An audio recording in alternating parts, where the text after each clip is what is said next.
Welcome to Ethics. I'm Tom, and today we are talking about Nietzsche, a selection from Beyond Good and Evil on master morality and slave morality. Nietzsche is yet another thinker that really wants to undercut some of the assumptions of traditional moral theory. And Nietzsche's approach is unique in that he, among other things, that he really looks to social, historical, and institutional resources to uh, to look at where we get our sense of value. So our value judgments, our concepts, moral concepts like concepts of good and bad, and also how those concepts really play out, how they actually play out, right? So a good example of this is to just look at some of the titles of some of his texts, right? So um, one of his famous texts is called The Genealogy of Morals, right? And that's unique in the sense that a genealogy is looking back at like a history of something, right? So we talk about our personal genealogy. We're talking about the history of our family tree or whatever, who are our fathers, grandfathers, and so on and so forth. Um, and so when he's talking about a genealogy of morals, he wants to look back at the origins of our concepts of good and bad, right? Where did our moral concepts come from? How did they arise? And he also does some sense of what's called philological study, right? Philology is looking at the history of words, right? So he does this somewhat contentiously, or some people are suspect of his philological work, but nonetheless, I mean, this is his approach. And this text, the excerpt for this reading is from Beyond Good and Evil.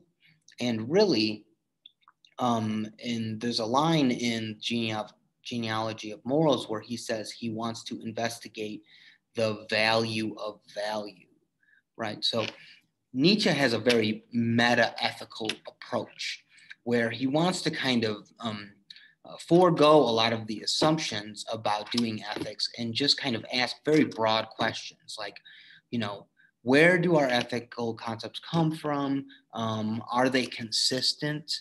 Are there different concepts of good? This kind of thing. And in fact, in this selection, when he talks about master and slave morality, he actually argues that there are two dominant senses of good that we subscribe to, right? And that it's actually based on your kind of social status to a certain extent, that you subscribe to a different conception of good, right? One of these two conceptions when it comes to master morality or slave morality, right?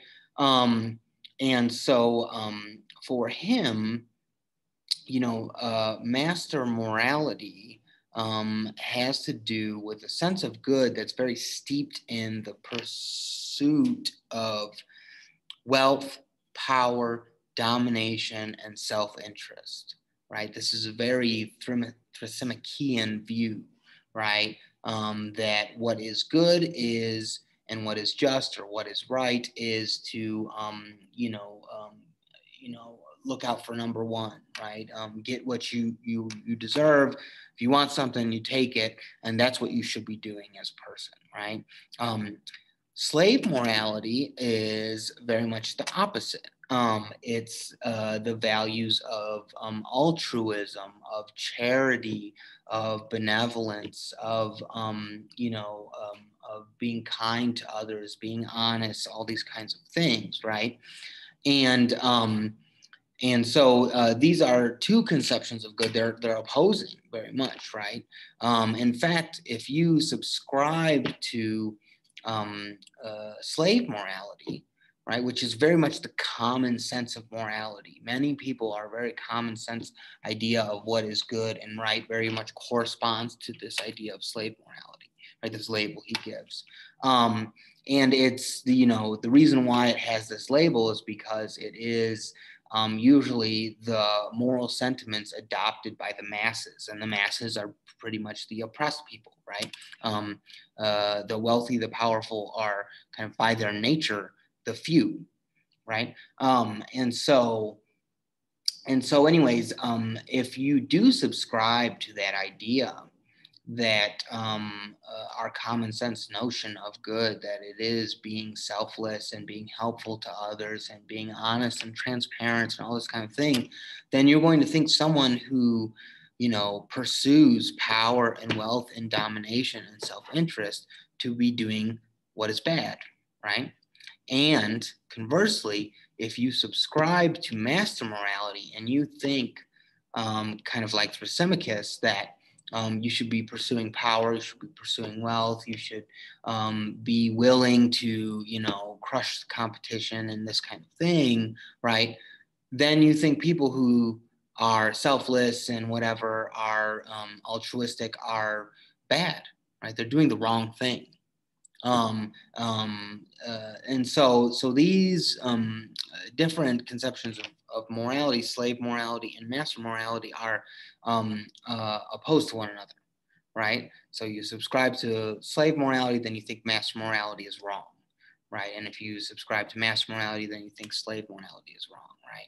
And so, to kind of to get so these are two opposing conceptions of moral, two conceptions of good, right? And so question is, where does, Nietzsche get this from? Well, he looks at something like, he talks about the aristocracy. And so broadly speaking, where Nietzsche gets these ideas, these two conceptions of good, is basically looking at our institutions and looking at the historical origins of our concept of good, right?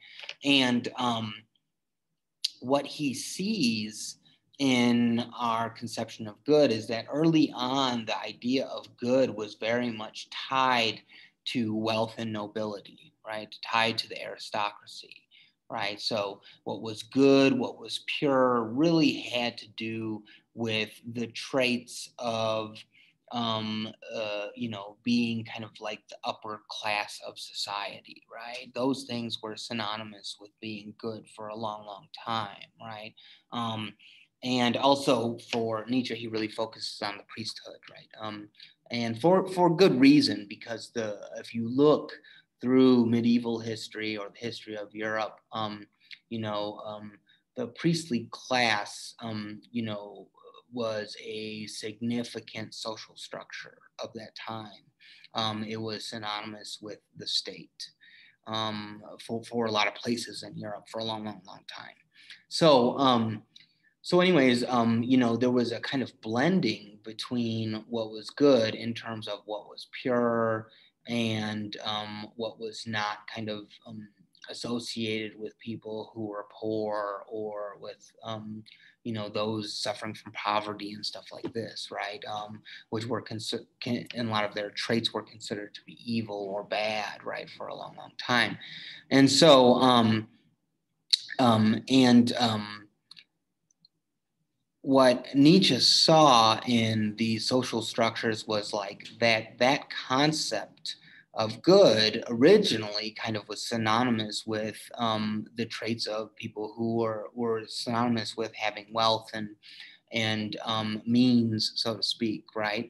And that over time, a kind of second sense of, so that the morality, the good, the old kind of good, which kind of stemmed from the aristocracy, was or a concept that was kind of steeped in the aristocracy and the well-to-do.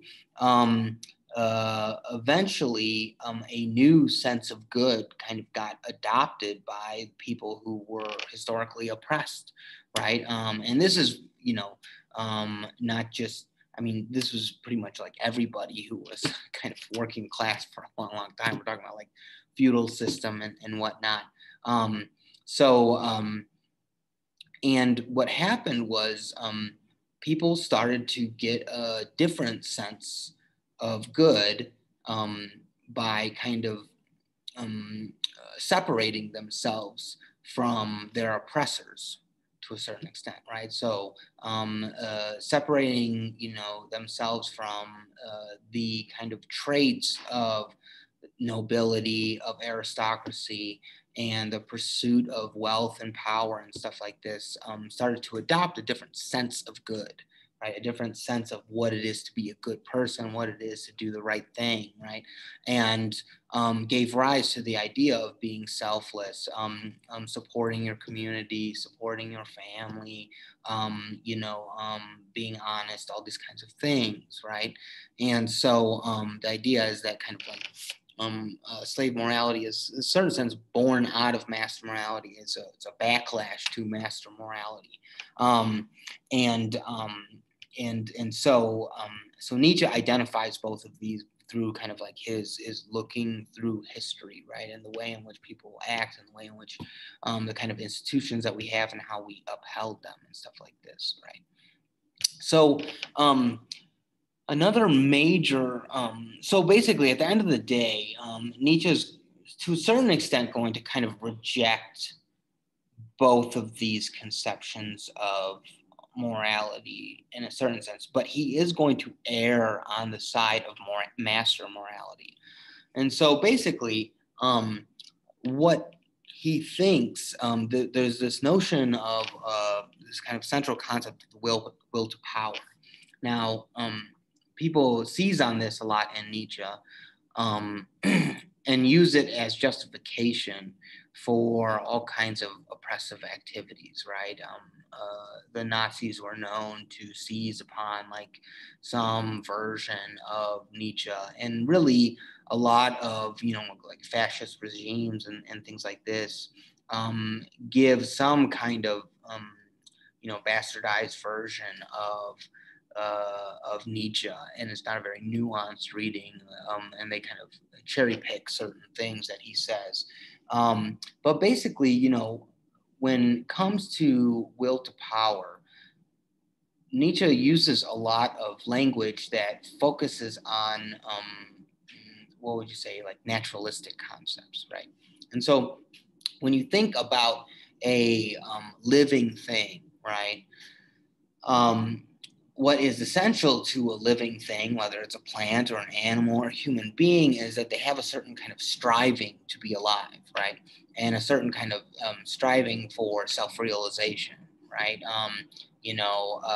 Plants just kind of grow. They grow around whatever, and they like edge up towards the sunlight no matter what, right? Animals will kill other animals to eat. If you corner an animal, it will fight, tooth and nail to get out. If you, as a human being, if you ever had the sense where like, you have a sense like you're drowning or something, you struggle, right? Like you will find a way to kind of break out of that, and like that kind of preserving of your own self, your own existence is kind of very, very much innate in you, right? And what Nietzsche thinks is that we need to kind of get back to that, right? And we need to not deny ourselves of our will to power, right? Or our will to life, or our will to kind of advance our own, our own selves, right? And our own ambitions and stuff like this. And he very much coordinates or associates slave morality with, the ideology of the masses under the Catholic Church, and also like the Christian church, right? So he sees a lot of Christian practices as, what would you say, like self-deprecating in some sense, right? Or kind of self-hindering. We kind of like bootstrap ourselves and restrict ourselves in lots of ways, right? So having unhealthy attitudes towards sex, right? Thinking that sex is bad, right? Where Nietzsche thinks this is really restricting your natural impulses, where, of procreation, which is totally fine, right? Or, other things where you think that you shouldn't pursue power, or you shouldn't pursue any sense of domination, or any sense of, fulfilling your own interests because of, I don't know, family obligations or these kinds of things. He thinks there are different ways in which slave morality is very, very much hindering ourselves, right, and preventing ourselves from just kind of like human flourishing, right?